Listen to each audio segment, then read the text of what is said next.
Hi everyone, welcome back. Thank you so much for joining me today. As you can see, I'm outside in nature, one of my most favourite places. I'm excited because the summer is on its way and I love the seaside. Well, nature in general, whether it's mountains and forests, like here, or the sea.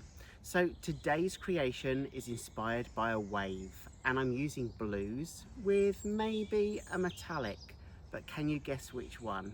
I'm of course using my small canvases.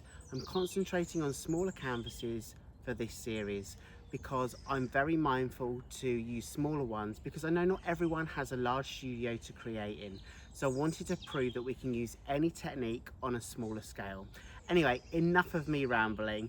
As always, thank you so much for being here with me. Let's see what we can create.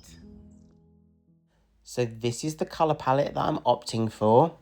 You'll see I've got 3 different brands. I'm using Pebeo, Arteza and Amsterdam. I will list each and every one of these colours in the description box below. So just click expand and you'll see in the description box I list lots of information, including the brands of paint that I'm using and all the ratios that I use too. I don't keep anything secret, it's all listed in there. My ratios for this one is just a paint and water combination. So I'm using the ratio of 1 to 1. 1 part paint to 1 part water. So again, just a 1 to 1, and that works well with the Pebeo, Arteza and Amsterdam brands. And you'll find all that information again in the description box. Now, I've actually painted the background, or some of the background of this, with the sky light blue by Amsterdam. And I've literally just done that with a paintbrush directly from the tube. I haven't got a solid colour there. I've just done a rough brush stroke all the way round, just so some of that white is still peeking through because I want that to form like the clouds. And it's here that I'm going to now layer the paints one by one in a wave shape. So again, I'm just going to take one colour at a time and I'm just going to drizzle the paint directly from the cup that I've mixed with the water. So again, just 1 part paint, 1 part water. And now I'm just going to create my wave shape before blowing it out with the hairdryer.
So I've got all my colours down, I'm happy with that. And now I'm just going to use my blow dryer to now blow the paint out. And I want to kind of keep that in one movement. I want the movement to really follow the wave as it curves round and up to the crest of that wave. The blow dryer itself is on a cool setting and the lowest blow speed. I use the Remington D3010, and again I've listed all that information in the description box just in case you want to look at any of that information at a future date. I list the hairdryer that I use, the paints that I use and the ratios along with lots more information. So now it's about really capturing that wave. I'm going to add a little bit more paint in the corner, but I'm just taking my time to blow the paint out using the hairdryer to cover the surface area and to form that shape of the wave.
So I've just used my mouth just to do some more delicate blowing around that wave. And then I'm going to take you in now to see the wet version. This is my wave, guys. I've done it. It's on a small canvas. I'm using small canvases at the moment just to kind of take all the techniques I've learned over the years to do on a smaller scale. I'm really mindful that not all of us have larger studios or larger canvases to be able to do fluid art. So that's why I want to use these smaller canvases. And I love the wave. In fact, this was probably one of the first techniques that I learned many years ago. Oh, over 5-6 years ago now, when I watched Molly do her wave. I always have fond memories of watching Molly in my early days and really enjoying the waves that she created.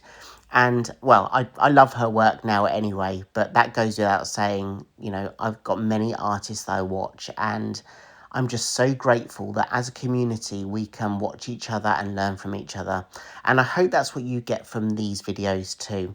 Let me know what you're learning at the moment in the comments below. This is the dry version, but I do just want to take a moment to say a big thank you to each and every one of you, not just for watching my videos, but for liking them, sharing them out and recommending me to new people across YouTube. Your unending support really does mean the world to me, so a big thank you to each and every one of you.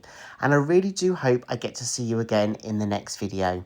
If there's certain techniques you'd like me to try, let me know below. Take care everyone and see you soon. Bye.